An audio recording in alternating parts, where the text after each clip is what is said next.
সূরা আন-নিসা। বিসমিল্লাহির রহমানির রহিম। রহমান রহিম আল্লাহ তাআলার নামে।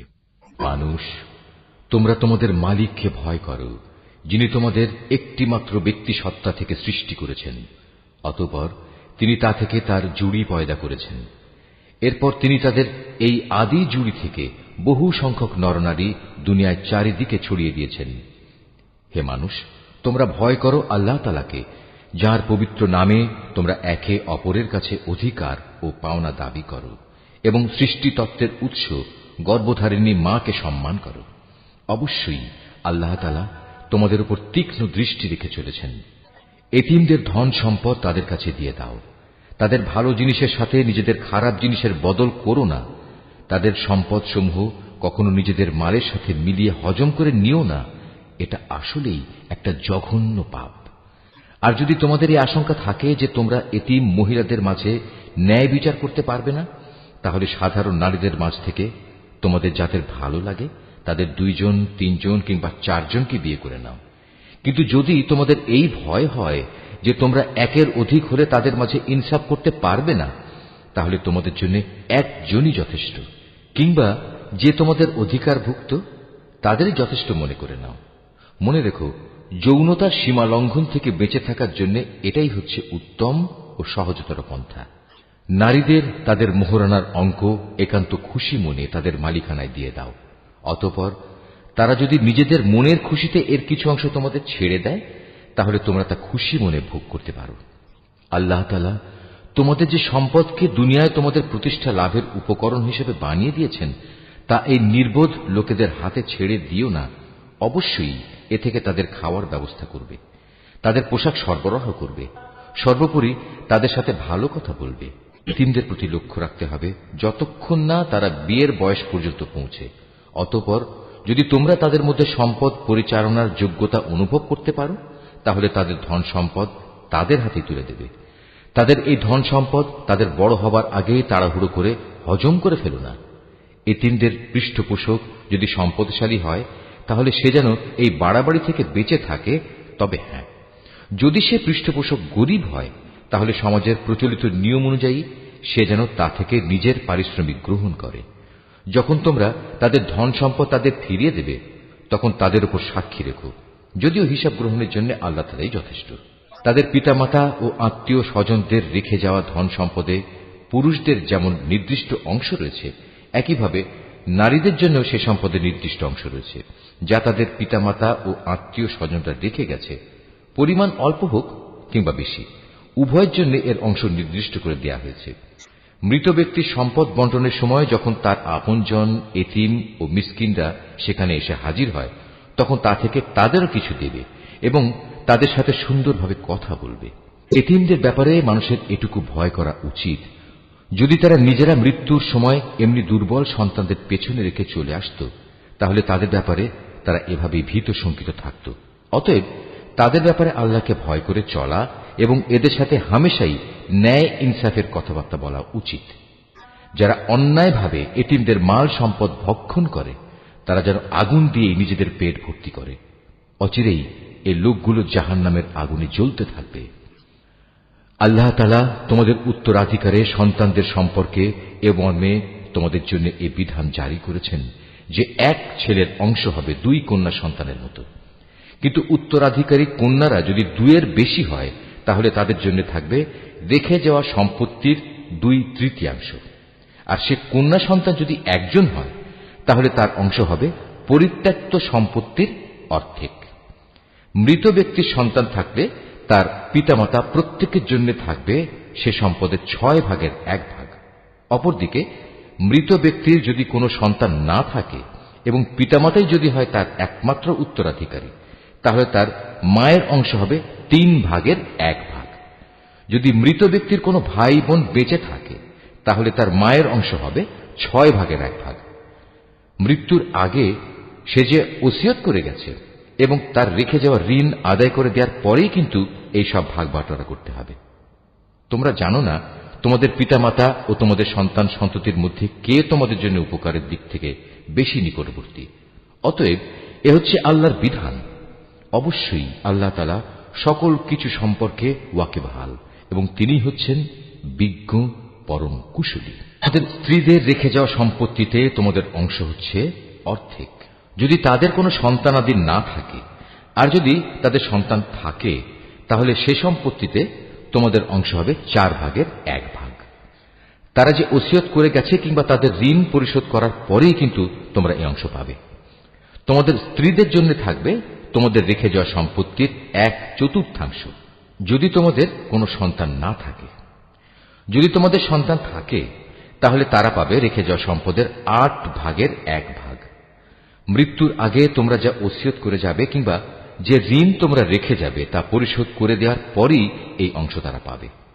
যদি কোনো পুরুষ কিংবা নারী এমন হয় যে তার কোনো সন্তান নেই, পিতামাতাও নেই, শুধু আছে তার এক ভাই ও এক বোন, তাহলে তাদের সবার জন্য থাকবে 6 ভাগের 1 ভাগ। ভাই বোন মিলে তারা যদি এর চাইতে বেশি হয় তবে মৃত ব্যক্তির রেখে যাওয়া সম্পদের 1/3 তারা সবাই সমান অংশীদার হবে। অবশ্য এ সম্পত্তির উপর মৃত ব্যক্তির যা ওসিয়ত করা আছে কিংবা কোনো ঋণ পরিশোধের পরই এ ভাগাভাগি করা যাবে। তবে কখনো উত্তরাধিকারীদের অধিকার পাওয়ার পথে তা যেন ক্ষতিকর হয়ে না দাঁড়ায়, সে কথাও খেয়াল রাখতে হবে, কেননা এ হচ্ছে আল্লাহর নির্দেশ, আর আল্লাহ তাআলা সর্বজ্ঞানী ও পরম ধৈর্যশীল। এগুলো হচ্ছে আল্লাহ তাআলার সীমারেখা। যে ব্যক্তি এর ভেতরে থেকে তাঁর ও তাঁর রাসূলের আনুগত্য করবে, আল্লাহ তাআলা তাকে এমন এক জান্নাতে প্রবেশ করাবেন যার তলদেশ দিয়ে ঝর্ণাধারা প্রবাহিত হবে। সেখানে সে অনন্তকাল ধরে অবস্থান করবে। মূলত এ হবে এক মহা সাফল্য। অপরদিকে যে ব্যক্তি আল্লাহ তাআলা ও তাঁর রাসূলের নাফরমানি করবে এবং তার নির্ধারিত সীমারেখা লঙ্ঘন করবে, আল্লাহ তাআলা তাকে জ্বলন্ত আগুনে প্রবেশ করাবেন। সেখানে সে অনন্তকাল ধরে থাকবে। এটা হচ্ছে তার জন্য অপমানকর শাস্তি। তোমাদের নারীদের মধ্যে যারা ব্যভিচারের দুষ্কর্ম নিয়ে আসবে তাদের বিচারের উপর তোমরা নিজেদের মধ্যে থেকে 4 জন সাক্ষী জোগাড় করবে। অতঃপর সে 4 জন লোক যদি ইতিবাচক সাক্ষ্য প্রদান করে তাহলে সে নারীদের তোমরা ঘরের ভেতর অবরুদ্ধ করে রাখবে যতদিন না মৃত্যু এসে তাদের সমাপ্তি ঘটিয়ে দেয়, অথবা আল্লাহ তাআলা তাদের জন্য অন্য কোনো ব্যবস্থা না করেন। আর তোমাদের মধ্যে যে 2 জন নরনারী এ ব্যভিচারের কাজ করবে তাদের 2 জনকেই তোমরা শাস্তি দেবে। হ্যাঁ, তারা যদি তওবা করে এবং নিজেদের সংশোধন করে নেয় তাহলে তাদের শাস্তি দেয়া থেকে তোমরা সরে দাঁড়াও। অবশ্যই আল্লাহ তাআলা তওবা কবুলকারী এবং পরম দয়ালু। আল্লাহ তাআলার উপর শুধু তাদের তওবাই কবুলযোগ্য হবে যারা ভুলবশত গুনাহের কাজ করে, অতঃপর জানা মাত্রই তারা দ্রুত তা থেকে ফিরে আসে। মূলত এরাই হচ্ছে সেসব লোক যাদের উপর আল্লাহ তাআলা দয়া পরবশ হন, আর আল্লাহ তাআলাই হচ্ছেন সর্ববিষয়ে জ্ঞানী কুশলী। আর তাদের জন্য তওবা করার কোনো অবকাশ নেই যারা আজীবন শুধু গুনাহের কাজই করে।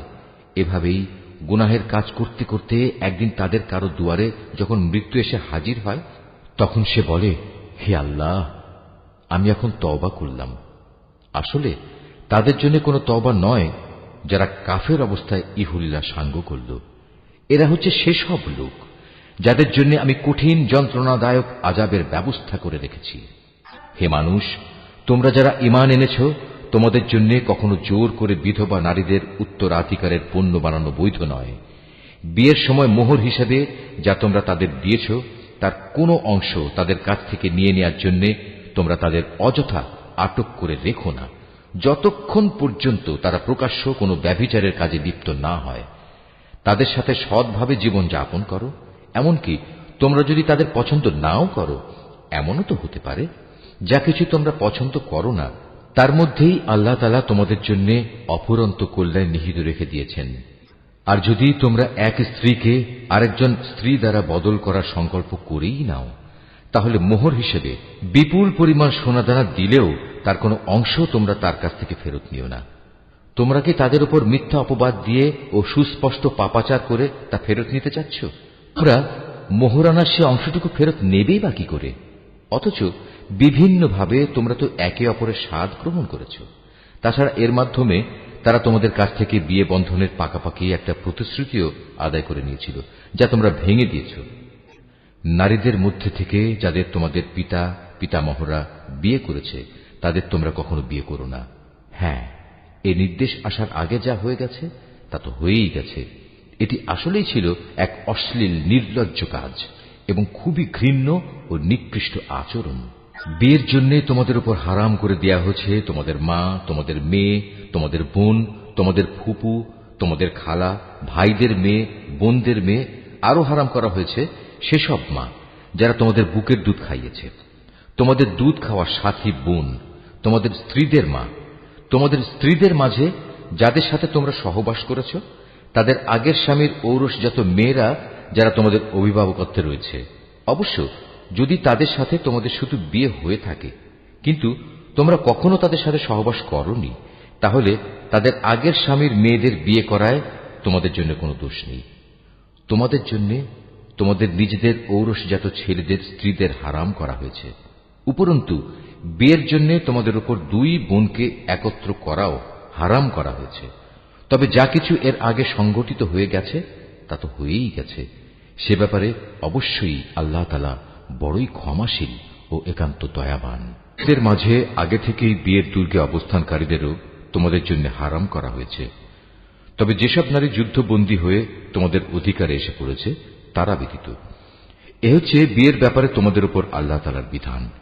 এর বাইরে যেসব নারী রয়েছে তাদের তোমাদের জন্য এ শর্তে হালাল করা হয়েছে যে তোমরা বিয়ের জন্য একটি নির্দিষ্ট পরিমাণ মোহরের বিনিময়ে আদায় করে দেবে এবং তোমরা বিয়ের সংরক্ষিত দুর্গে অবস্থান করবে।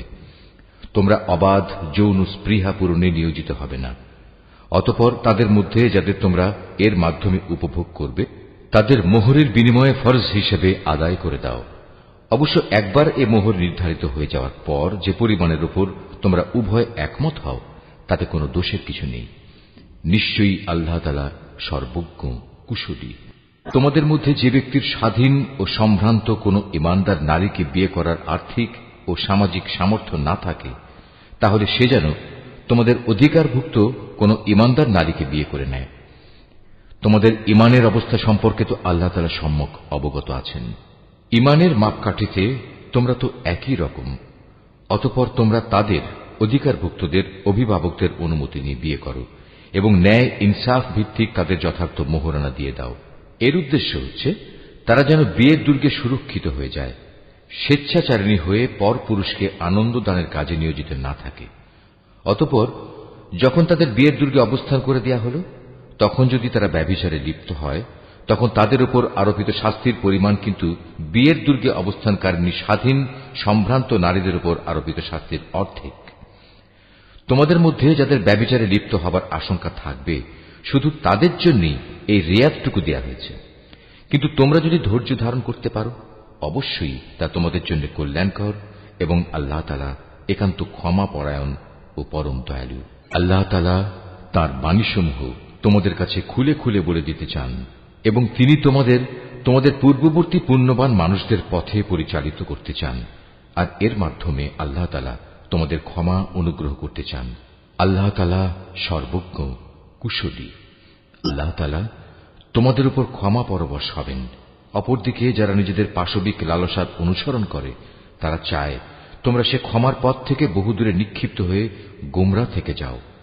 আল্লাহ তাআলা তোমাদের উপর থেকে বিধিনিষেধের বোঝা লঘু করে তোমাদের জীবন সহজ করে দিতে চান, কেননা মানুষকে অত্যন্ত দুর্বল করে পয়দা করা হয়েছে।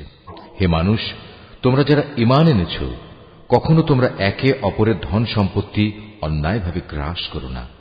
হ্যাঁ, ব্যবসা বাণিজ্য যা করবে তা পারস্পরিক সম্মতির ভিত্তিতেই করবে এবং কখনো স্বার্থের কারণে একে অপরকে হত্যা করো না। অবশ্যই আল্লাহ তাআলা তোমাদের প্রতি মেহেরবান। যে কেউই বাড়াবাড়ি ও জুলুম করতে গিয়ে এই হত্যার কাজ করে অচিরেই আমি তাকে আগুনে পুড়িয়ে দেব। আর আল্লাহর পক্ষে এ কাজ একেবারেই সহজ, মোটেই কঠিন কিছু নয়। যদি তোমরা সে সমস্ত বড় বড় গুনাহ থেকে বেঁচে থাকো যা থেকে বেঁচে থাকার জন্য তোমাদের নির্দেশ দেওয়া হয়েছে, তাহলে তোমাদের ছোটখাটো গুনাহ আমি এমনিই তোমাদের হিসাব থেকে মুছে দেব এবং অত্যন্ত সম্মানজনক স্থানে আমি তোমাদের পৌঁছে দেব। আল্লাহ তাআলা তোমাদের একজনের তুলনায় আরেকজনকে যা কিছু বেশি দান করেছেন তোমরা তা পাওয়ার লালসা করো না। যা কিছু পুরুষরা উপার্জন করল তা তাদেরই অংশ হবে, আবার নারী যা কিছু অর্জন করল তাও হবে তাদেরই অংশ। তোমরা আল্লাহ তাআলার কাছ থেকে তার অনুগ্রহ পাওয়ার জন্য প্রার্থনা করো।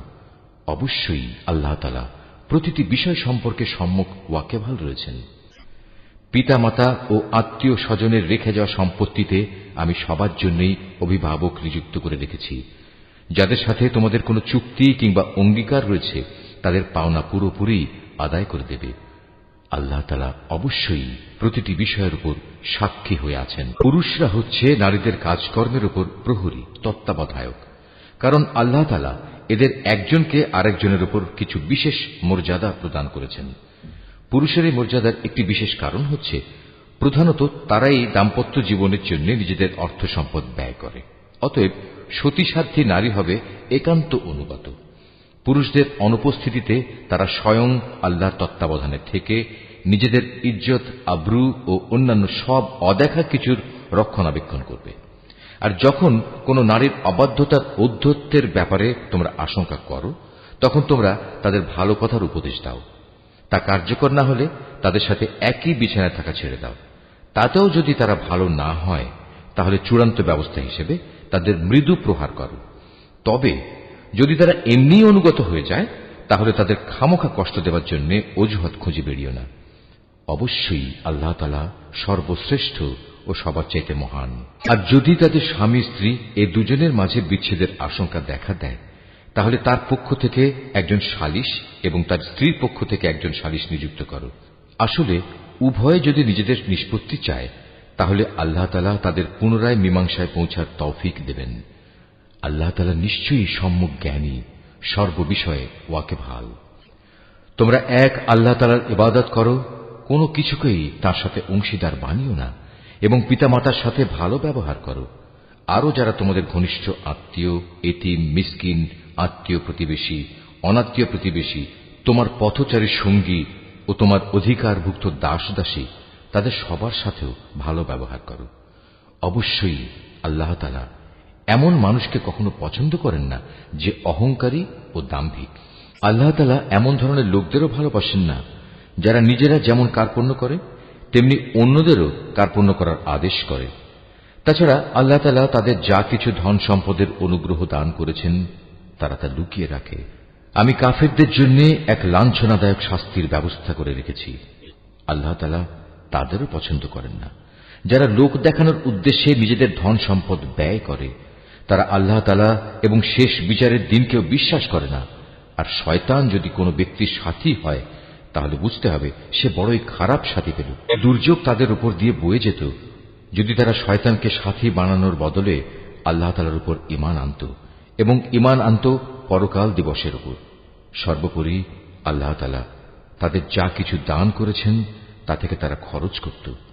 বস্তুত আল্লাহ তাআলা তাদের কাজকর্ম সম্পর্কে ভালোভাবেই ওয়াকিবহাল রয়েছেন। আল্লাহ তাআলা কার উপর এক বিন্দু পরিমাণও জুলুম করেন না, বরং তিনি তো এত দয়ালু যে নেকির কাজ যদি একটি হয় তবে তিনি তার পরিমাণ দ্বিগুণ করে দেন এবং এর সাথে তিনি নিজ থেকেও বড় কিছু পুরস্কার যোগ করেন। সেদিন তাদের অবস্থাটা কেমন হবে যখন আমি প্রত্যেক উম্মতের কাজে সাক্ষী হিসেবে তাদের নবীকে এনে হাজির করব, এবং হে মুহাম্মদ, এদের সবার কাছে সাক্ষী হিসেবে আমি সেদিন তোমাকে নিয়ে আসব। সেদিন যারা আল্লাহ তাআলাকে অস্বীকার করেছে এবং তার রাসূলের বিরুদ্ধে আচরণ করেছে, তারা কামনা করবে মাটি যদি তাদের নিজেদের সাথে মিশে একাকার হয়ে যেত। কারণ সেদিন কোনো মানুষ কোনো কথাই মহাবিচারক আল্লাহ তাআলার কাছ থেকে গোপন করতে পারবে না। হে ঈমানদাররা, তোমরা কখনো নেশাগ্রস্ত অবস্থায় নামাজের কাছে যেও না, যতক্ষণ পর্যন্ত তোমরা এতটুকু নিশ্চিত না হবে যে তোমরা যা কিছু বলছো তা তোমরা ঠিক ঠিক জানতে বুঝতে পারছ। আবার অপবিত্র অবস্থায়ও নামাজের কাছে যেও না, যতক্ষণ না তোমরা পুরোপুরিভাবে গোসল সেরে নেবে। তবে পথচারী অবস্থায় থাকলে তা ভিন্ন কথা। আর যদি তোমরা অসুস্থ হয়ে পড়ো অথবা প্রবাসে থাকো, কিংবা তোমাদের কেউ যদি পায়খানা থেকে ফিরে আসো, অথবা তোমরা যদি দৈহিক মিলনের সাথে নারী স্পর্শ করো, তাহলে পানি দিয়ে নিজেদের পরিষ্কার করে নেবে। তবে যদি এসব অবস্থায় পানি নাই পাও, তাহলে পবিত্র মাটি দিয়ে তায়াম্মুম করে নেবে, এবং তার পদ্ধতি হচ্ছে তা দিয়ে তোমাদের মুখমণ্ডল ও তোমাদের হাত মাসেহ করে নেবে। অবশ্যই আল্লাহ তাআলা গুনাহ মার্জনাকারী, পরম ক্ষমাশীল। হে নবী, তুমি কি তাদের অবস্থা দেখোনি যাদের আসমানি গ্রন্থের সামান্য একটা অংশ দেয়া হয়েছিল, কিন্তু তারা গুমরাহির পথই কিনে নিচ্ছে। তারা তো তোমাদেরও পথভ্রষ্ট করে দিতে চায়।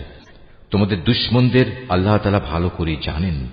অভিভাবক হিসেবে যেমন আল্লাহ তাআলা যথেষ্ট, তেমনি সাহায্যকারী হিসেবেও আল্লাহ তাআলাই যথেষ্ট। ইহুদি জাতির মধ্যে কিছু লোক এমন আছে যারা রসুলের কথাগুলো মূল অর্থের স্থান থেকে সরিয়ে বিকৃত করে দেয় এবং তারা বলে, আমরা শুনলাম এবং সাথে সাথে অমান্যও করলাম। আবার বলে, আমাদের কথা শুনুন। আসলে ইসলামী জীবন বিধানে অপবাদ দানের উদ্দেশ্যে নিজেদের জিহ্বাকে কুঞ্চিত করে এরা বলে, হে নবী, আপনি শুনুন। সাথে সাথেই বলে, আপনার শ্রবণ শক্তি রহিত হয়ে যাক। অথচ এসব কথা না বলে তারা যদি বলতো, হে নবী, আমরা আপনার কথা শুনলাম এবং তা মেনে নিলাম, এবং আপনি আমাদের কথা শুনুন, আমাদের প্রতি লক্ষ্য করুন, তাহলে এ বিষয়টা তাদের জন্য কতই না ভালো হতো। তাই হতো বরং তাদের জন্য সঙ্গত। কিন্তু সত্য অস্বীকার করার কারণে তাদের উপর আল্লাহ তাআলা অভিশাপ দিয়েছেন। অতঃপর তাদের সামান্য কিছু লোকই মাত্র ঈমান এনে থাকে। মানুষেরা, যাদের কিতাব দেয়া হয়েছে, তোমরা সেই গ্রন্থের উপর ঈমান আনো যা আমি মুহাম্মাদের উপর নাজিল করেছি।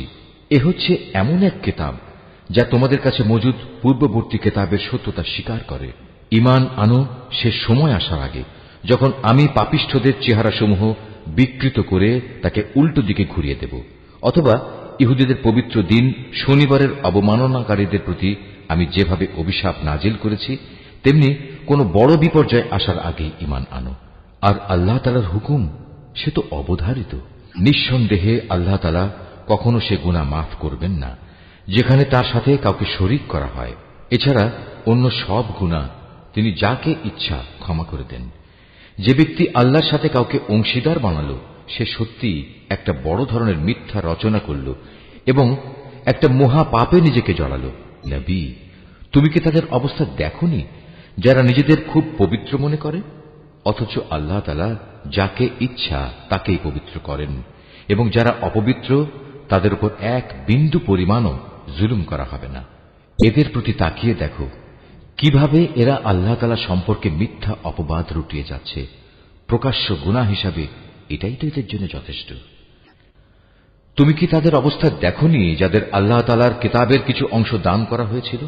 তারা আস্তে আস্তে নানা ধরনের ভিত্তিহীন অমূলক জাদুমন্ত্র জাতীয় জিনিস ও বহুতর মিথ্যা মাবুদের উপর ঈমান আনতে শুরু করল, এবং কাফেরদের সম্পর্কে তারা বলতে লাগল, ঈমানদারদের তুলনায় এরাই তো সঠিক পথের উপর রয়েছে।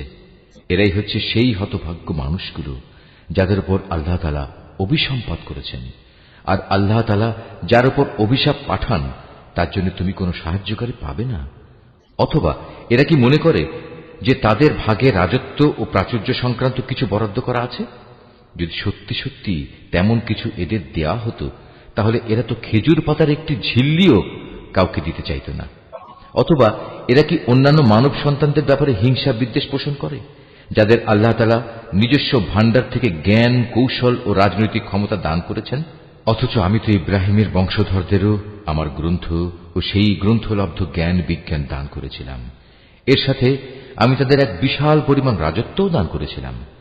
কিন্তু তাদের মধ্যে অল্প কিছু লোকই তার উপর ঈমান এনেছে, আবার কেউ কেউ তার থেকে মুখ ফিরিয়ে নিয়েছে। এদের পুড়িয়ে দেওয়ার জন্য জাহান্নামী যথেষ্ট। যারা আমার আয়াতসমূহ অস্বীকার করেছে তাদের আমি অচিরেই জাহান্নামের আগুনে পুড়িয়ে দেব। অতঃপর পুড়ে যখন তাদের দেহের চামড়া গলে যাবে, তখন আমি তার বদলে নতুন চামড়া বানিয়ে দেব, যাতে করে তারা আযাব ভোগ করতে পারে।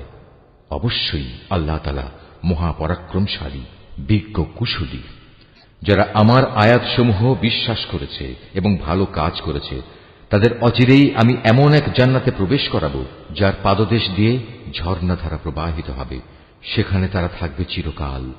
তাদের জন্য থাকবে পূত পবিত্র সঙ্গী ও সঙ্গিনীরা। সর্বোপরি আমি তাদের এক চিরস্নিগ্ধ ছায়ায় প্রবেশ করিয়ে দেব। হে ঈমানদার ব্যক্তিরা, আল্লাহ তাআলা তোমাদের নির্দেশ দিচ্ছেন, তোমরা আমানতসমূহ তাদের যথার্থ মালিকের কাছে সোপর্দ করে দেবে। আর যখন মানুষের মাঝে কোনো কিছুর ব্যাপারে তোমরা বিচার ফয়সালা করো, তখন তা ন্যায় ও ইনসাফের ভিত্তিতে করবে।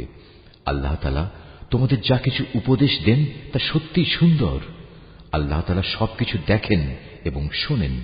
হে ঈমানদার মানুষেরা, তোমরা আল্লাহর আনুগত্য করো তার রসূলের এবং সেসব লোকদের যারা তোমাদের মাঝে বিশেষভাবে দায়িত্বপ্রাপ্ত। অতঃপর তোমাদের মাঝে যদি কোনো ব্যাপারে মতবিরোধের সৃষ্টি হয়, তাহলে সেই বিষয়টি ফয়সালার জন্য আল্লাহ তাআলা ও তার রসূলের দিকে ফিরিয়ে নিয়ে যাও।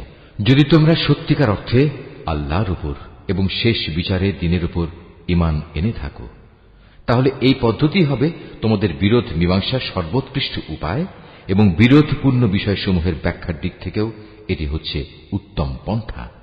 হে নবী, তুমি কি তাদের অবস্থা দেখোনি যারা মনে করে তারা সে বিষয়ের উপর ঈমান এনেছে যা তোমার কাছে পাঠানো হয়েছে, এবং সে কিতাবের উপর ঈমান এনেছে যা তোমার আগে নাজিল করা হয়েছে, কিন্তু ফয়সালার সময় আমার কিতাবের বদলে এরা মিথ্যা মাবুদদের কাছ থেকেই ফয়সলা পেতে চায়। অথচ এদের নির্দেশ দেওয়া হয়েছিল তারা এসব মিথ্যা মাবুদদের অস্বীকার করবে। আসল কথা হচ্ছে শয়তান এদের সত্য থেকে অনেক দূরে সরিয়ে নিয়ে যেতে চায়। এদের যখন বলা হয় আল্লাহ তাআলা তাঁর রসূলের উপর যা কিছু নাজিল করেছেন তোমরা তার দিকে ফিরে এসো, তখন তুমি এই মুনাফিকদের দেখবে এরা তোমার কাছ থেকে একে একে মুখ ফিরিয়ে দূরে সরে যাচ্ছে। অতঃপর তাদের কৃতকর্মের কারণে যখন তাদের উপর কোনো বিপদ মুসিবত এসে পড়ে, তখন এদের অবস্থাটা কি হয় দেখেছ?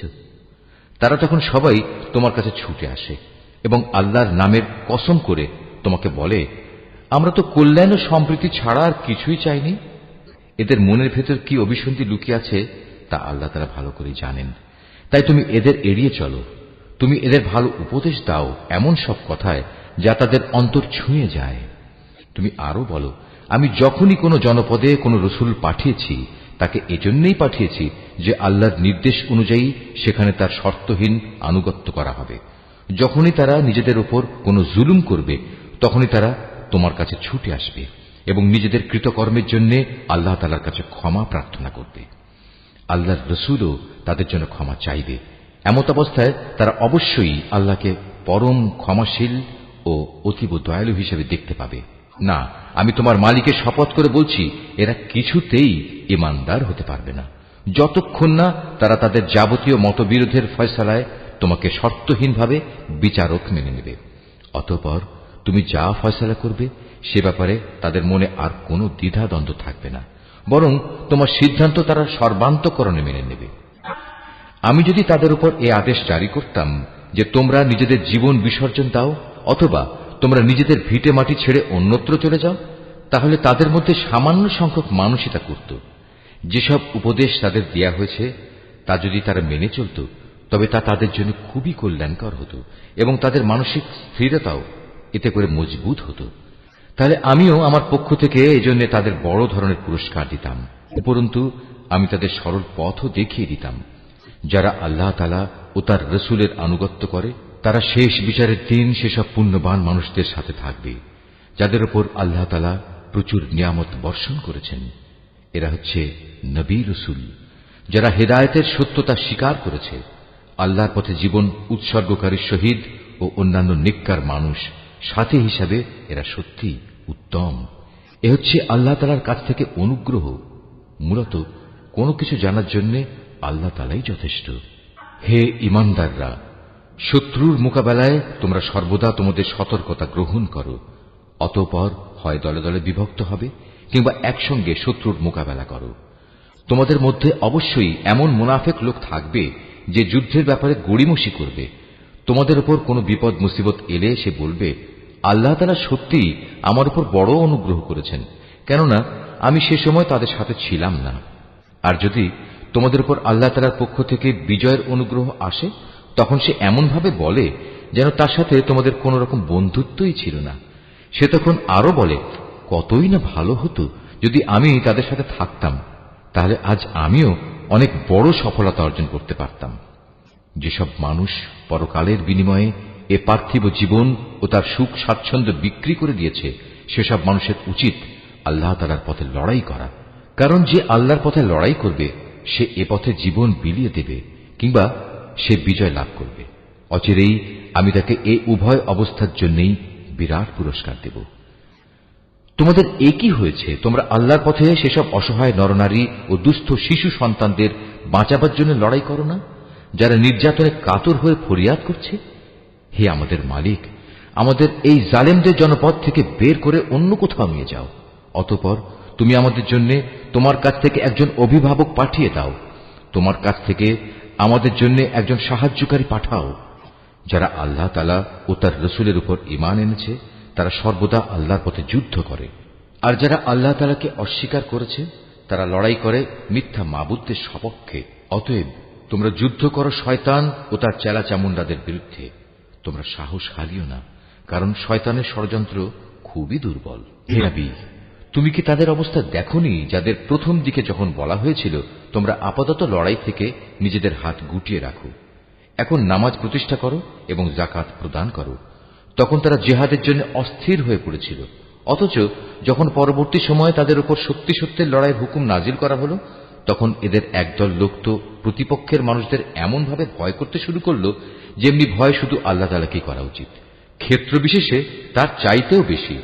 তারা আরো বলতে শুরু করল, হে আমাদের মালিক, তুমি আমাদের উপর যুদ্ধের এ হুকুম এত তাড়াতাড়ি জারি করতে গেলে কেন? কত ভালো হতো যদি তুমি আমাদের সামান্য কিছুটা অবকাশ দিতে। হে নবী, তুমি বলো, দুনিয়ার এ ভোগ সামগ্রী অত্যন্ত সামান্য। যে ব্যক্তি আল্লাহ তাআলাকে ভয় করে তার জন্য পরকাল অনেক উত্তম, আর সেই পরকালে তোমাদের উপর কণা মাত্র অবিচার করা হবে না। এখানেই থাকো না কেন, মৃত্যু এসে তোমাদের নাগাল পাবেই। এমনকি তোমরা যদি কোনো মজবুত দুর্গেও থাকো সেখানেও মৃত্যু এসে হাজির হবে। এদের অবস্থা হচ্ছে, যখন কোনো কল্যাণ তাদের স্পর্শ করে তখন তারা বলে, হ্যাঁ, এ তো আল্লাহর পক্ষ থেকেই এসেছে। অপরদিকে যখন তাদের কোনো ক্ষতি ও অকল্যাণ স্পর্শ করে তখন তারা বলে, এসব তো এসেছে তোমার কাছ থেকে। তুমি তাদের বলে দাও, কল্যাণ অকল্যাণ সব কিছুই তো আসে আল্লাহর পক্ষ থেকে। এই জাতির হয়েছে কি? এরা মনে হয় কথাটি বুঝতেই চায় না। যে কল্যাণই তুমি লাভ করো না কেন, মনে রেখো তা আল্লাহর পক্ষ থেকেই আসে, আর যেটুকু অকল্যাণ তোমার উপর আসে তা আসে তোমার নিজের কর্মদোষের কারণে। আমি তোমাকে মানুষদের জন্য রসুল বানিয়ে পাঠিয়েছি, আর সাক্ষী হিসেবে তো আল্লাহ তাআলাই যথেষ্ট। যে ব্যক্তি রসুলের আনুগত্য করে সে যেন আল্লাহরই আনুগত্য করে, আর যে ব্যক্তি তার আনুগত্য থেকে মুখ ফিরিয়ে নেয় তাদের উপর মনে রেখো আমি তোমাকে প্রহরী বানিয়ে পাঠাইনি। তারা মুখে মুখে বলে, আমরা তোমার আনুগত্য স্বীকার করি, কিন্তু তারা যখন তোমার কাছ থেকে দূরে সরে যায় তখন তাদের একদল লোক রাতের অন্ধকার সময়ে একত্রিত হয়ে ঠিক তুমি যা বলো তার বিরুদ্ধেই সলা পরামর্শ করে বেড়ায়। তারা রাতের বেলায় যা কিছু করে আল্লাহ তাআলা সেসব কর্মকাণ্ডগুলো ঠিক মতোই লিখে রাখছেন। অতএব তুমি এদের উপেক্ষা করে চলো এবং সর্ববিষয়ে শুধু আল্লাহ তাআলার উপরই ভরসা রাখো। অভিভাবক হিসেবে তো আল্লাহ তাআলাই যথেষ্ট। এরা কি কোরআন ও তার সূত্র নিয়ে চিন্তা গবেষণা করে না? এই গ্রন্থটা যদি আল্লাহ তাআলা ছাড়া অন্য কারো কাছ থেকে আসত তাহলে তাতে অবশ্যই তারা অনেক গরমিল দেখতে পেত। এদের কাছে যখনই নিরাপত্তা কিংবা ভয়ের কোনো খবর আসে তখন সত্য মিথ্যা না জেনেই এরা তা প্রচার করে বেড়ায়। অথচ তারা যদি এ জাতীয় খবর আল্লাহর রাসূল এবং তাদের দায়িত্বপ্রাপ্ত ব্যক্তিকে জানিয়ে দিত তাহলে এমন সব লোকেরা তা জানতে পারত যারা তাদের মধ্যে থেকে সেই খবরের যথার্থতা যাচাই করতে পারত। যদি তোমাদের উপর আল্লাহর অনুগ্রহ না থাকত তাহলে এ প্রচারণার ফলে হাতে গোনা কিছু লোক ছাড়া তোমাদের অধিকাংশ লোকই শয়তানের অনুসারী হয়ে যেত। অতএব হে নবী, তুমি আল্লাহর পথে লড়াই করো, কেননা তোমাকে শুধু তোমার কাজকর্মের জন্যই দায়ী করা হবে এবং তুমি তোমার সাথী মোমেনদের আল্লাহ তাআলার পথে লড়াই করতে উদ্বুদ্ধ করতে থাকো। আল্লাহ তাআলা হয়তো অচিরেই এই কাফেরদের শক্তি চূর্ণ বিচূর্ণ করে দেবেন, কারণ আল্লাহ তাআলা শক্তিতে প্রবলতর, আবার শাস্তি দানেও তিনি কঠোরতর। যদি তার জন্য কোনো ব্যক্তি কোনো ভালো কাজে সুপারিশ করে তাহলে তাতে অবশ্যই তার অংশ থাকবে, আবার যে ব্যক্তি কোনো অন্যায় কাজের ব্যাপারে সুপারিশ করবে তাহলে তার সৃষ্ট অকল্যাণেও তার সমপরিমাণ অংশ থাকবে। আল্লাহ তাআলাই তোমাদের সব ধরনের কাজের একক নিয়ন্ত্রণকারী। যখন তোমাদের সালাম দ্বারা অভিবাদন জানানো হয় তখন তোমরা তার চাইতেও উত্তম পন্থায় তার জবাব দাও। উত্তম ভাবে না হলেও কমপক্ষে যতটুকু সে দিয়েছে ততটুকুই ফেরত দাও। অবশ্যই আল্লাহ তাআলা সব কিছুর পুঙ্খানুপুঙ্খ হিসাব রাখেন। আল্লাহ তাআলা এক মহান সত্তা, তিনি ছাড়া দ্বিতীয় কোনো মাবুদ নেই। অবশ্যই তিনি তোমাদের কিয়ামতের দিন এক জায়গায় জড়ো করবেন। সেদিনের ব্যাপারে কোনো রকম সন্দেহ নেই। আর এমন কে আছে যে আল্লাহ তাআলার চাইতে বেশি সত্য কথা বলতে পারে? এ কি হলো তোমাদের? তোমরা মুনাফিকদের ব্যাপারে দুদলে বিভক্ত হয়ে গেলে, বিশেষ করে যখন স্বয়ং আল্লাহ তাআলাই তাদের কৃতকর্মের জন্য তাদের উপর অভিশাপ নাজিল করেছেন। আল্লাহ তাআলা যাদের পথভ্রষ্ট করে দিয়েছেন, তোমরা কি তাদের সঠিক পথে আনতে চাও?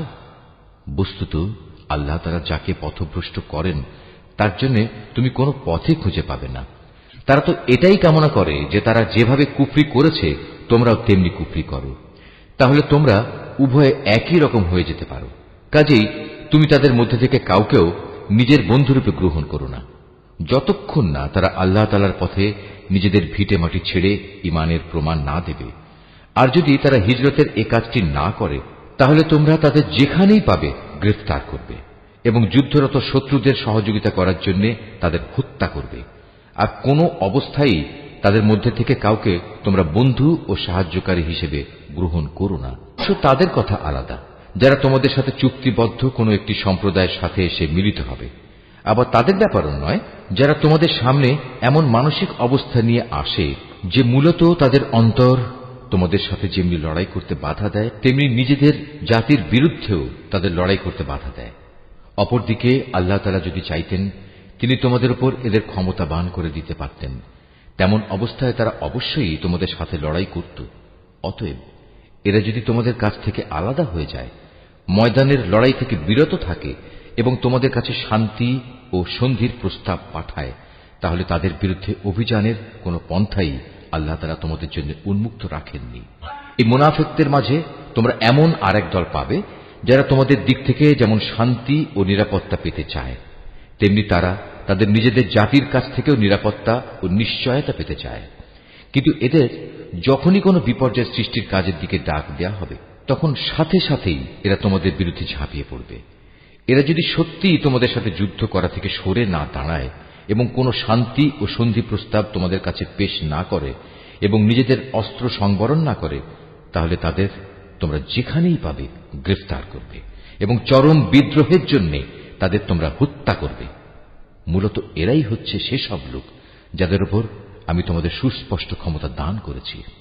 এটা কোনো ইমানদার ব্যক্তির কাজ নয় যে সে আরেকজন ইমানদার ব্যক্তিকে হত্যা করবে। অবশ্য ভুলবশত করে ফেললে তা সম্পূর্ণ ভিন্ন কথা।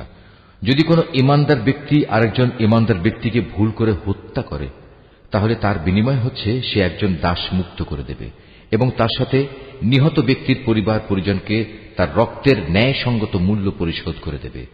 তবে নিহত ব্যক্তির পরিবারের লোকেরা যদি রক্তমূল্য মাফ করে দেয়, তবে তা স্বতন্ত্র কথা। এই নিহত ইমানদার ব্যক্তি যদি এমন কোন জাতির বা গোত্রের লোক হয় যারা তোমাদের শত্রু, তাহলে তার বিনিময় হবে শুধু একজন মোমেন দাসের মুক্তি।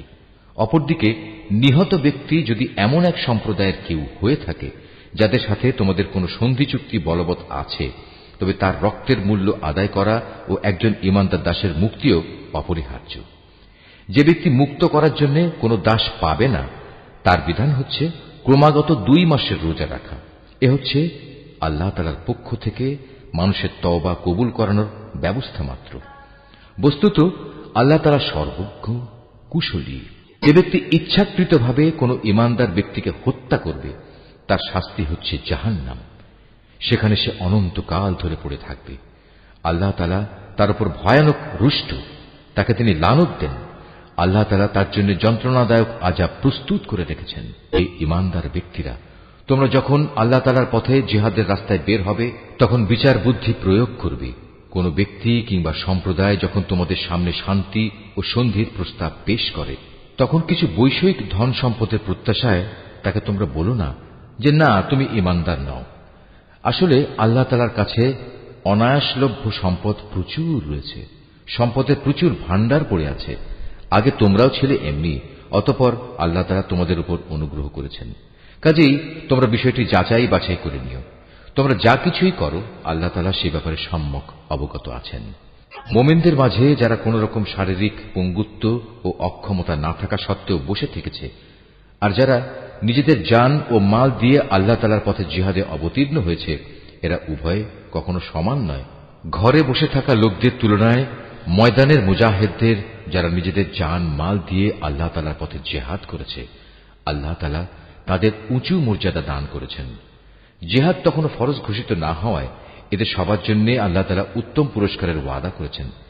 কিন্তু এটা ঠিক, আল্লাহ তাআলা ঘরে বসে থাকা লোকদের উপর সংগ্রামরত ময়দানের মুজাহিদদের অনেক শ্রেষ্ঠত্ব দান করেছেন। এই মর্যাদা দেয়া হয়েছে স্বয়ং আল্লাহ তাআলার পক্ষ থেকেই। এর সাথে রয়েছে তার ক্ষমা ও দয়া। মূলত আল্লাহ তাআলা বড় ক্ষমাশীল ও অতীব দয়ালু। যারা নিজেদের উপর জুলুম করেছিল তাদের প্রাণ কেড়ে নেওয়ার সময় মওতের ফেরেশতারা যখন তাদের জিজ্ঞেস করবে, বলতো এর আগে সেখানে তোমরা কিভাবে ছিলে? তারা বলবে, আমরা দুনিয়ায় দুর্বল ও অক্ষম ছিলাম। ফেরেশতারা বলবে, কেন তোমাদের জন্য আল্লাহর এই জমিন কি প্রশস্ত ছিল না? তোমরা ইচ্ছে করলে যেখানে চলে যেতে পারতে। আসলে এরা হচ্ছে অপরাধী। এরা হচ্ছে সেসব লোক যাদের আবাসস্থল হচ্ছে জাহান্নাম, আর তা কত নিকৃষ্টতম আবাস। তবে সেসব নারী পুরুষ ও শিশু সন্তান যাদের হিজরত করার মতো শারীরিক শক্তি ছিল না, কোথাও যাওয়ার কোনো উপকরণ ছিল না, তাদের কথা আলাদা। এরা হচ্ছে সেসব মানুষ আল্লাহ তাআলা সম্ভবত যাদের মাফ করে দেবেন। অবশ্যই আল্লাহ তাআলা গুনাহ মোচনকারী ও পরম ক্ষমাশীল। আর যে কেউই আল্লাহ তাআলার পথে হিজরত করবে সে অচিরেই আল্লাহ তাআলার জমিনে প্রশস্ত জায়গা ও অগণিত ধন সম্পদ পেয়ে যাবে। যখন কোনো ব্যক্তি আল্লাহ তাআলা ও তার রাসূলের উদ্দেশ্যে হিজরত করার জন্য নিজ বাড়ি থেকে বের হয় এবং এমতাবস্থায় মৃত্যু এসে তাকে গ্রাস করে নেয়, তাহলে তার সে অপূর্ণ হিজরতের পুরস্কার দেওয়ার দায়িত্ব আল্লাহ তাআলার উপর। আল্লাহ তাআলা বড় ক্ষমাশীল ও পরম দয়ালু। তোমরা যখন সফরে বের হবে তখন তোমাদের যদি এ আশঙ্কা থাকে যে কাফেররা নামাজের সময় আক্রমণ করে তোমাদের বিপদগ্রস্ত করে ফেলবে, তাহলে সে অবস্থায় তোমরা যদি তোমাদের নামাজ সংক্ষিপ্ত করে নাও তাতে তোমাদের কোনোই দোষ নেই। নিঃসন্দেহে কাফেররা হচ্ছে তোমাদের প্রকাশ্যতম দুশমন।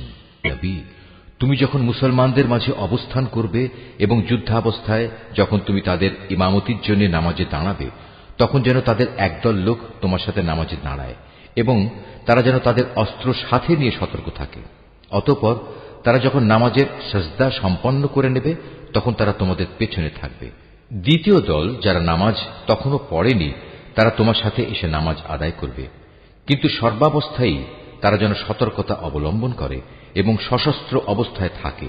কারণ কাফেররা তো এই সুযোগটুকুই চায় যে যদি তোমরা তোমাদের মাল সামানা ও অস্ত্রশস্ত্র সম্পর্কে একটু অসাবধান হয়ে যাও, যাতে তারা তোমাদের উপর আকস্মিকভাবে ঝাঁপিয়ে পড়তে পারে। অবশ্য অতিরিক্ত বৃষ্টি বাদলের জন্য যদি তোমাদের কষ্ট হয় কিংবা শারীরিকভাবে তোমরা যদি অসুস্থ হও, তাহলে কিছুক্ষণের জন্য তোমরা অস্ত্র রেখে দিতে পারো। কিন্তু অস্ত্র রেখে দিলেও তোমরা কিন্তু নিজেদের সাবধানতা বজায় রাখবে। অবশ্যই আল্লাহ তাআলা কাফেরদের জন্য এক অপমানকর আযাব নির্দিষ্ট করে রেখেছেন। অতঃপর তোমরা যখন নামাজ শেষ করে নেবে তখন দাঁড়িয়ে, বসে এবং শুয়ে তথা সর্বাবস্থায় আল্লাহ তাআলাকে স্মরণ করতে থাকবে। এরপর যখন তোমরা পুরোপুরি স্বস্তি বোধ করবে তখন যথারীতি নামাজ আদায় করবে। অবশ্যই নামাজ ঈমানদারদের উপর সুনির্দিষ্ট সময়ের সাথেই ফরজ করা হয়েছে। কোন শত্রু দলের পেছনে ধাওয়া করার সময় তোমরা বিন্দু মাত্র মনোবল হারিও না। তোমরা যদি কষ্ট পেয়ে থাকো তাহলে জেনে রেখো তারাও তো তোমাদের মতো কষ্ট পাচ্ছে। কিন্তু তোমরা আল্লাহ তাআলার কাছ থেকে যে জান্নাত আশা করো তারা তো তা করে না। নিশ্চয়ই আল্লাহ তাআলা সর্বজ্ঞ, কুশলী। অবশ্যই আমি সত্য দ্বীনের সাথে তোমার উপর এ গ্রন্থ নাজিল করেছি, যাতে করে আল্লাহ তাআলা তোমাকে যা জ্ঞানের আলো দেখিয়েছেন তার আলোকে তুমি মানুষদের বিচার মীমাংসা করতে পারো। তবে বিচার ফয়সালার সময় তুমি কখনো বিশ্বাসঘাতকদের পক্ষে তর্ক করো না। তুমি আল্লাহ তাআলার কাছে ক্ষমা প্রার্থনা করো। অবশ্যই আল্লাহ তাআলা বড় ক্ষমাশীল ও পরম দয়ালু। যারা নিজেদের সাথে বিশ্বাসঘাতকতা করে তুমি কখনো এমন সব লোকের পক্ষে কথা বলো না, কেননা আল্লাহ তাআলা এই পাপিষ্ঠ বিশ্বাসঘাতকদের কখনো পছন্দ করেন না। এরা মানুষদের কাছ থেকে নিজেদের কর্ম লুকিয়ে রাখতে চায়, কিন্তু আল্লাহ তাআলার কাছ থেকে তারা কিছুই লুকোতে পারবে না। আল্লাহ তাআলা তো হচ্ছেন সেই মহান সত্তা যিনি রাতের অন্ধকারে তিনি যেসব কথা বা কাজ পছন্দ করেন না এমন সব বিষয়ে যখন এরা সলা পরামর্শ করে তখনও তিনি তাদের সাথেই থাকেন।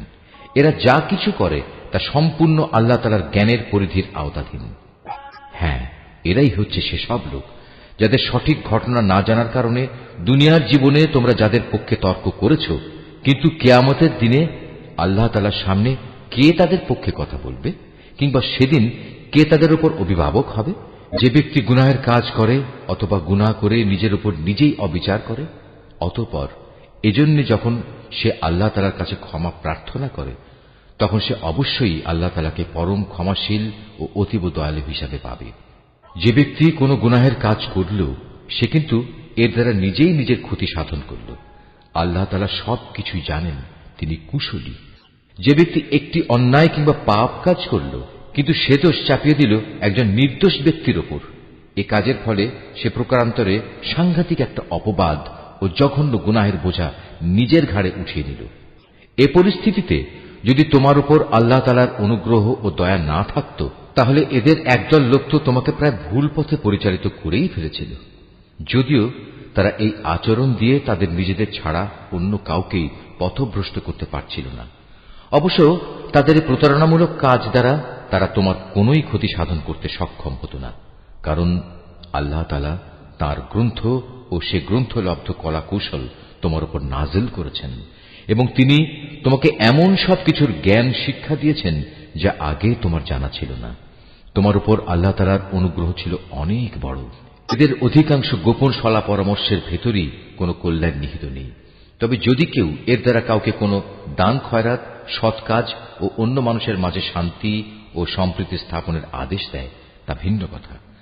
আর আল্লাহ তাআলা সন্তুষ্টি অর্জনের লক্ষ্যে যদি কেউ এসব কাজ করে, তাহলে অতি শীঘ্রই আমি তাকে মহাপুরস্কার দেব। আবার যে ব্যক্তি তার কাছে প্রকৃত সত্য স্পষ্ট হয়ে যাওয়ার পর রসুলের বিরুদ্ধে আচরণ করবে এবং ইমানদারদের পথ ছেড়ে বেঈমান লোকদের নিয়ম নীতির অনুসরণ করবে, তাকে আমি সেদিকেই পরিচালিত করব যেদিকে সে চলতে চেয়েছে। এর শাস্তি হিসেবে তাকে আমি জাহান্নামের আগুনে পুড়িয়ে দেব, আর তা কত নিকৃষ্ট আবাসস্থল। আল্লাহ তাআলা এ বিষয়টি ক্ষমা করবেন না যে তার সাথে কোন রকম শরীক করা হবে। এছাড়া অন্য সকল গুনাহ তিনি যাকে ইচ্ছা করেন তাকে ক্ষমা করে দিতে পারেন। তাই যে ব্যক্তি আল্লাহ তাআলার সাথে কাউকে শরীক করল, সে মূলত চরমভাবে গোমরাহ হয়ে গেল। আল্লাহকে ছাড়া এরা কাকে ডাকে? ডাকে নিকৃষ্ট দেবীকে কিংবা কোনো বিদ্রোহী শয়তানকে।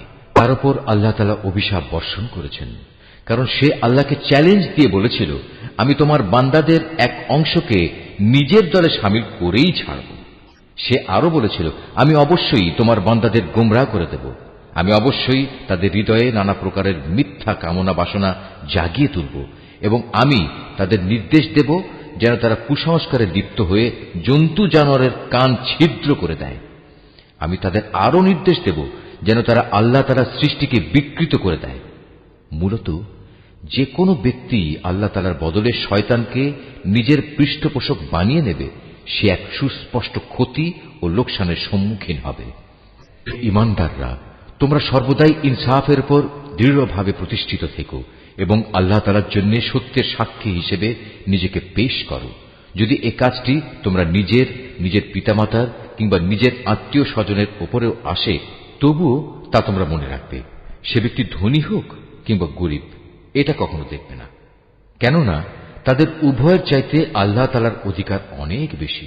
অতএব তুমি কখনো ন্যায় বিচার করতে নিজের খেয়াল খুশির অনুসরণ করো না। যদি তোমরা পেঁচানো কথা বলো কিংবা সাক্ষ্য দেয়া থেকে বিরত থাকো, তাহলে জেনে রাখবে, তোমরা যা কিছুই করো না কেন, আল্লাহ তাআলা তার যথার্থ খবর রাখেন। হে ঈমানদার ব্যক্তিরা, তোমরা ঈমান আনো আল্লাহর উপর, তার রসুলের উপর, সে কিতাবের উপর যা আল্লাহ তাআলা তার রসুলের উপর নাজিল করেছেন, এবং সেসব কিতাবের উপর যা ইতিপূর্বে তিনি নাজিল করেছেন। আর যে ব্যক্তি আল্লাহ তাআলাকে অস্বীকার করল তার ফেরেশতাদের, তার পাঠানো কিতাবসমূহ, তার নবী রসুলদের ও পরকাল দিবসকে, বুঝতে হবে সে ভীষণভাবে পথভ্রষ্ট হয়ে গেছে। যারা একবার ঈমান আনলো আবার কুফরি করল, কিছুদিন পর আবার ঈমান আনলো, এরপর সুযোগ বুঝে আবার কাফের হয়ে গেল, এরপর কুফরির পরিমাণ তারা দিনে দিনে বাড়িয়ে দিল। ঈমান নিয়ে তামাশা করার এ লোকদের আল্লাহ তাআলা কখনো ক্ষমা করবেন না, না কখনো তিনি এ ব্যক্তিদের সঠিক পথ দেখাবেন। হে নবী, মুনাফিক ব্যক্তিদের তুমি সুসংবাদ দাও যে তাদের জন্য ভয়াবহ আযাব রয়েছে, যারা দুনিয়ার ফায়দার জন্য ঈমানদারদের বদলে কাফেরদের বন্ধু হিসেবে গ্রহণ করেছে। তারা কি এর দ্বারা এদের কাছ থেকে কোন রকম মান সম্মানের প্রত্যাশা করে? অথচ সবটুকু মান সম্মান তো আল্লাহ তাআলার জন্যই নির্দিষ্ট। আল্লাহ তাআলা ইতিপূর্বেও এই কিতাবের মাধ্যমে তোমাদের উপর আদেশ নাজিল করেছিলেন যে তোমরা যখন দেখবে কাফেরদের কোন বৈঠকে আল্লাহ তাআলা নাজিল করা কোন আয়াত অস্বীকার করা হচ্ছে এবং তার সাথে ঠাট্টা বিদ্রূপ করা হচ্ছে, তখন তোমরা তাদের সাথে এ ধরনের মজলিসে বসো না, যতক্ষণ না তারা অন্য কোনো আলোচনায় লিপ্ত হয়। এমনটি করলে অবশ্যই তোমরা তো তাদের মতো হয়ে গেলে। জেনে রেখো, আল্লাহ তাআলা অবশ্যই সব কাফের ও মুনাফিকদের জাহান্নামে একত্রিত করে ছাড়বেন।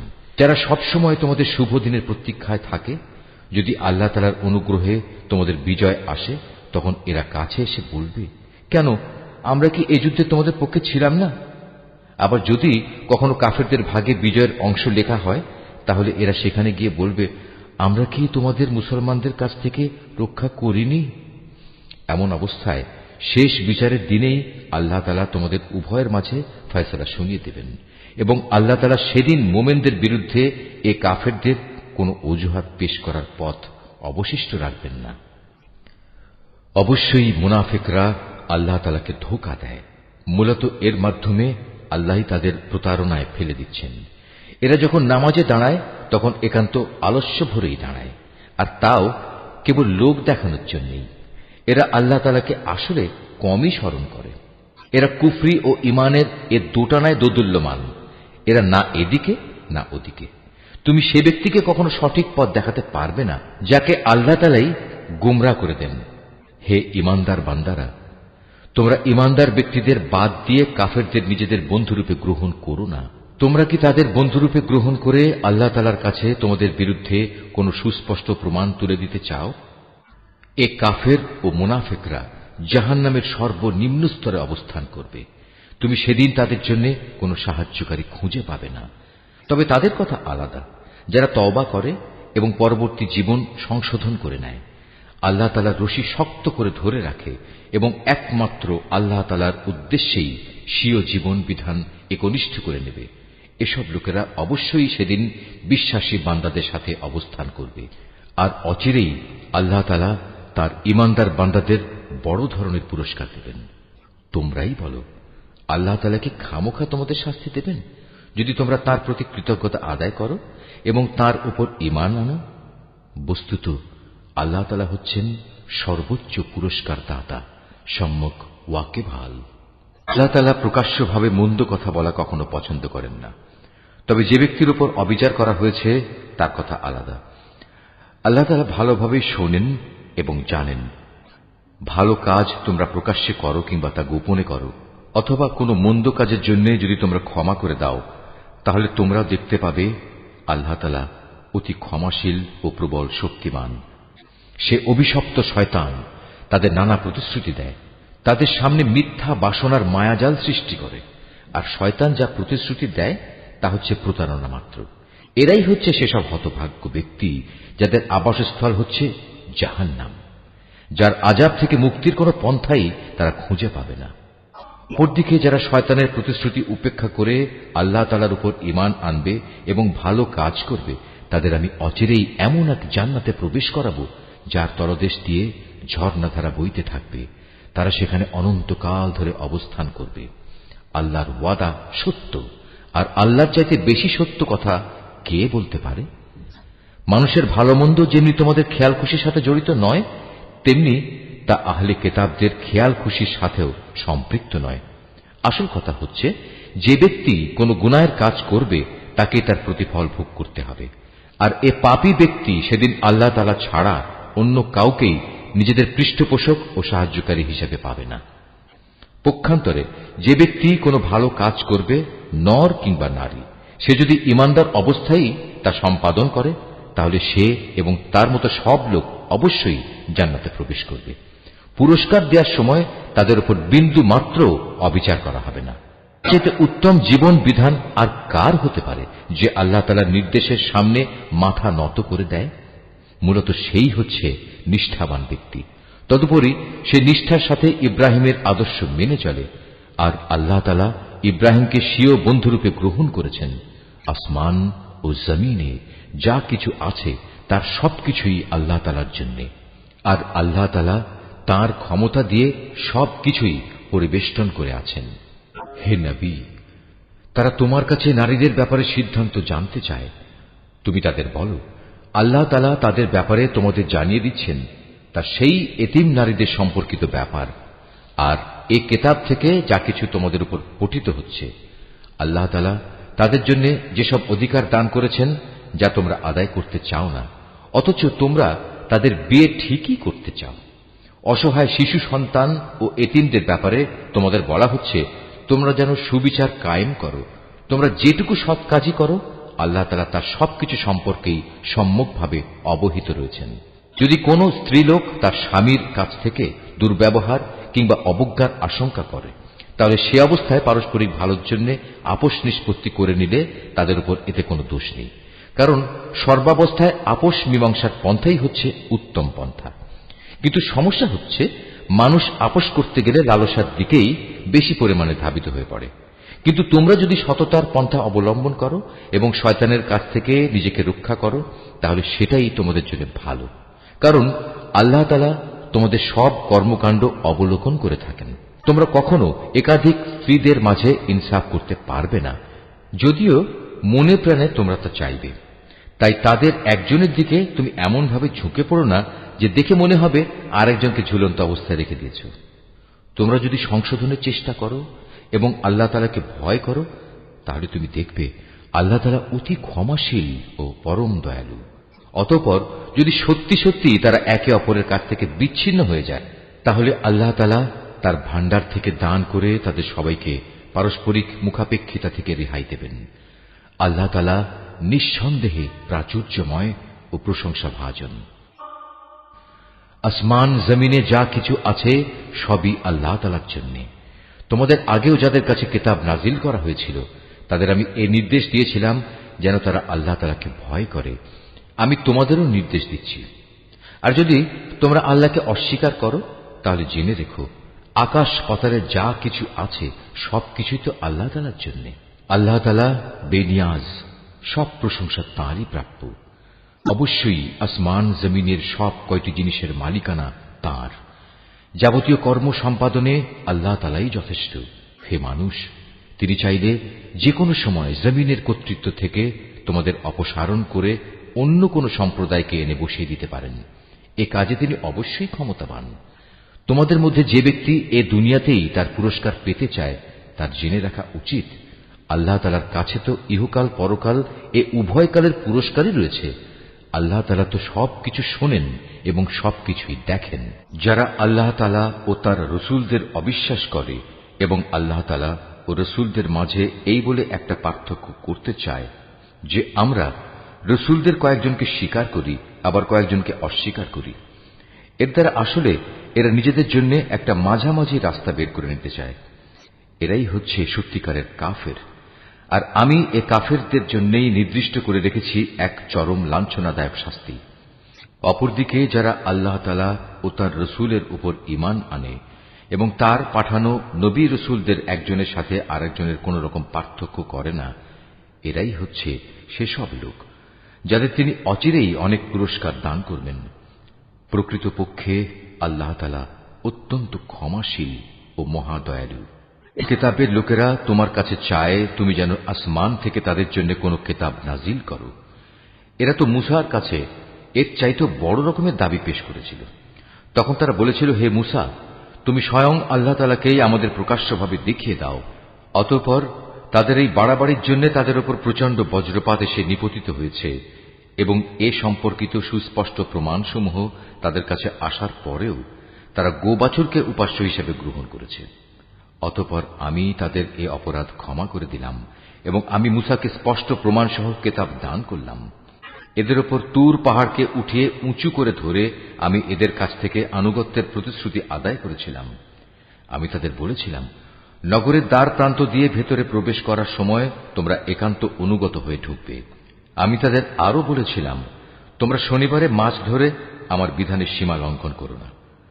এ ব্যাপারে আমি তাদের কাছ থেকে শক্ত প্রতিশ্রুতি আদায় করে নিয়েছিলাম। অতঃপর তাদের পক্ষ থেকে এই প্রতিশ্রুতি ভঙ্গ করা, আল্লাহর আয়াতসমূহকে তাদের অস্বীকার করা এবং অন্যায়ভাবে আল্লাহ তাআলার নবীদের তাদের হত্যা করা, তদুপরি তাদের একথা বলা আমাদের হৃদয়ে বাতিল চিন্তাধারায় আচ্ছাদিত হয়ে আছে। প্রকৃতপক্ষে তাদের ক্রমাগত অস্বীকার করার কারণে আল্লাহ তাআলা স্বয়ং তাদের দিলের উপর মোহর মেরে দিয়েছেন। তাই এদের কম সংখ্যক লোকই ঈমান আনে। যেহেতু এরা আল্লাহকে অস্বীকার করতেই থাকল, এরা পুণ্যবতী মারিয়ামের উপরও জঘন্য অপবাদ আনল। তাদের এই মিথ্যা উক্তি যে আমরা অবশ্যই মারিয়ামের পুত্র ঈসাকে হত্যা করেছি, যিনি ছিলেন আল্লাহর রসূল, যদিও আসল ঘটনা হচ্ছে তারা কখনোই তাকে হত্যা করেনি, তারা তাকে শূলবিদ্ধও করেনি। মূলত তাদের কাছে ধাঁধার কারণে এমনই একটা কিছু মনে হয়েছিল। তাদের মাঝে যারা সঠিক ঘটনা না জানার কারণে তার ব্যাপারে মতবিরোধ করেছিল, তারাও এতে করে সন্দেহে পড়ে গেল। এ ব্যাপারে তাদের অনুমানের অনুসরণ করা ছাড়া সঠিক কোন জ্ঞানই ছিল না।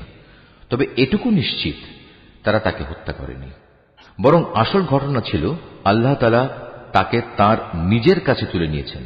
আল্লাহ তাআলা মহাপরাক্রমশালী ও মহাপ্রজ্ঞাময়। এই আহলে কেতাবদের মাঝে এমন একজনও থাকবে না যে ব্যক্তি তার মৃত্যুর আগে তার তিরোধান সম্পর্কে আল্লাহ তাআলার এই কথার উপর ঈমান আনবে না। কিয়ামতের দিনে সে নিজেই এদের উপর সাক্ষী হবে। ইহুদিদের বাড়াবাড়ি ও সীমা লঙ্ঘনমূলক আচরণের জন্য এমন অনেক পবিত্র জিনিসও আমি তাদের জন্য হারাম করে দিয়েছিলাম, যেটা তাদের জন্য আগে হালাল ছিল। এটা এই কারণে যে এরা বহু মানুষকে আল্লাহ তাআলার পথ থেকে বিরত রেখেছে। যেহেতু এরা লেনদেনের সুদ গ্রহণ করে, অথচ এদের তা থেকে সুস্পষ্টভাবে নিষেধ করা হয়েছিল, এবং এরা অন্যের মাল সম্পদ ধোঁকা প্রতারণার মাধ্যমে গ্রাস করে। তাদের মধ্যে এসব অপরাধে লিপ্ত কাফেরদের জন্য আমি তাই কঠিন আযাব নির্দিষ্ট করে রেখেছি।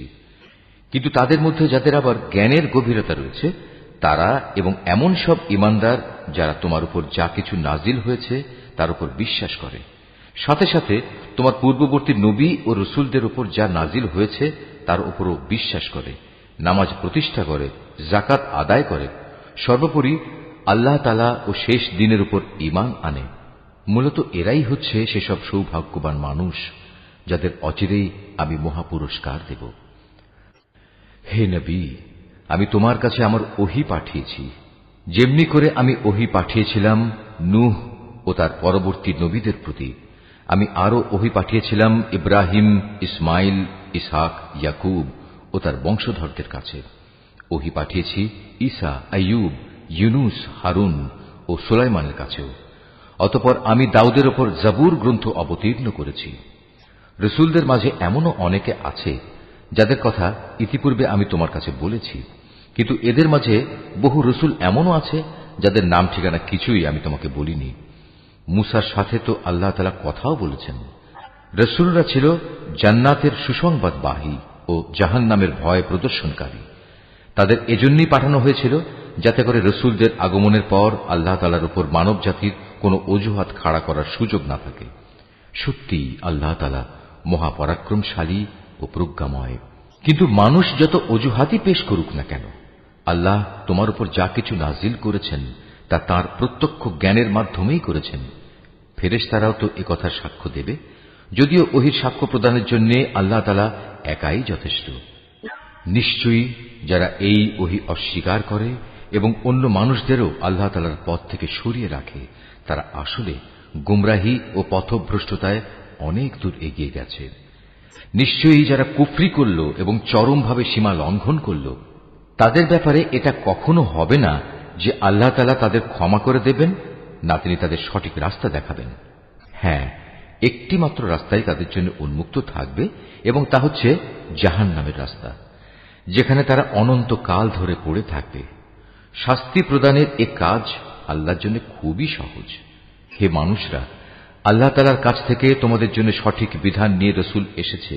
যদি তার আনিত এই বিধানের উপর তোমরা ঈমান আনো, এতেই তোমাদের জন্য কল্যাণ রয়েছে।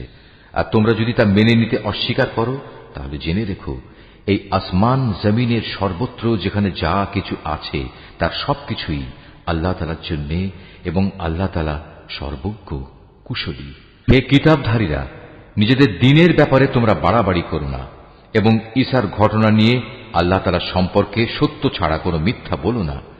সে সত্য কথা হচ্ছে এই যে মরিয়ামের পুত্র মসীহ ছিল একজন রসূল ও তার এমন এক বাণী যা তিনি মরিয়ামের ওপর প্রেরণ করেছেন এবং সে ছিল আল্লাহ তাআলার কাছ থেকে পাঠানো এক রূহ। অতএব হে আহলে কিতাবরা, তোমরা আল্লাহ তাআলা ও তার রসূলদের উপর ঈমান আনো, আর কখনো এটা বলো না যে মাবুদের সংখ্যা ৩। এ জঘন্য মিথ্যা থেকে তোমরা বেঁচে থেকো, এটাই তোমাদের জন্য উত্তম। নিঃসন্দেহে আল্লাহ তাআলা তিনি তো একক মাবুদ। আল্লাহ তাআলা এ মূর্খতা থেকে অনেক পবিত্র যে তার কোনো সন্তান থাকবে।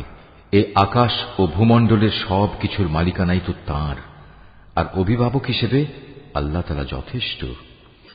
ঈসা মসীহ কখনো এতে বিন্দু মাত্র নিজেকে হেয় মনে করেননি যে সে নিজে আল্লাহ তাআলার বান্দা। আল্লাহ তাআলার একান্ত ঘনিষ্ঠ ফেরেশতারাও একে লজ্জাকর মনে করেনি। কোন ব্যক্তি যদি আল্লাহ তাআলার বন্দিগি করা সত্যি লজ্জাকর বিষয় মনে করে এবং এটা ভেবে সে অহংকার করে, তার জানা উচিত অচিরেই আল্লাহ তাআলা এদের সকলকে তাঁর সামনে একত্রিত করে দণ্ডাজ্ঞা দান করবেন। যেসব মানুষ আল্লাহ তাআলার উপর ঈমান এনেছে এবং ভালো কাজ করেছে, সেদিন তিনি তাদের এর জন্য পুরোপুরি পুরস্কার দেবেন। আল্লাহ তাআলা তাঁর একান্ত অনুগ্রহ থেকে তাদের পাওনা আরো বাড়িয়ে দেবেন। অপরদিকে যারা আল্লাহ তাআলার বিধান মেনে নেয়া লজ্জাজনক কিছু মনে করল এবং অহংকার করল, তাদের সবাইকেই আল্লাহ তাআলা কঠোর শাস্তি দান করবেন।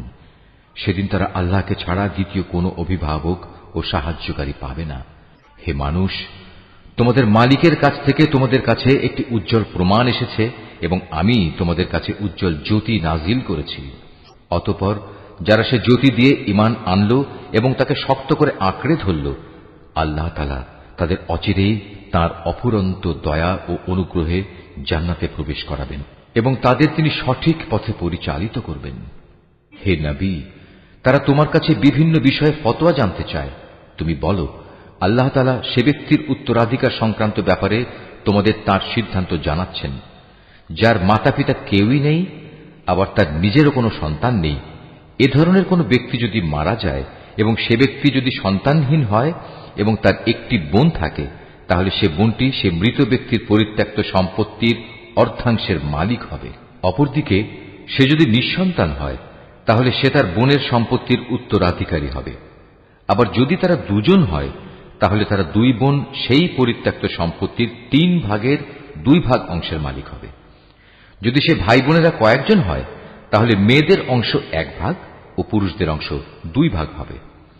আল্লাহ তাআলা উত্তরাধিকারের এ আইন কানুন অত্যন্ত সুস্পষ্টভাবে তোমাদের জন্য বলে দিয়েছেন, যাতে করে মানুষের উদ্ভাবিত বন্টন পদ্ধতিতে তোমরা বিভ্রান্ত হয়ে না পড়ো।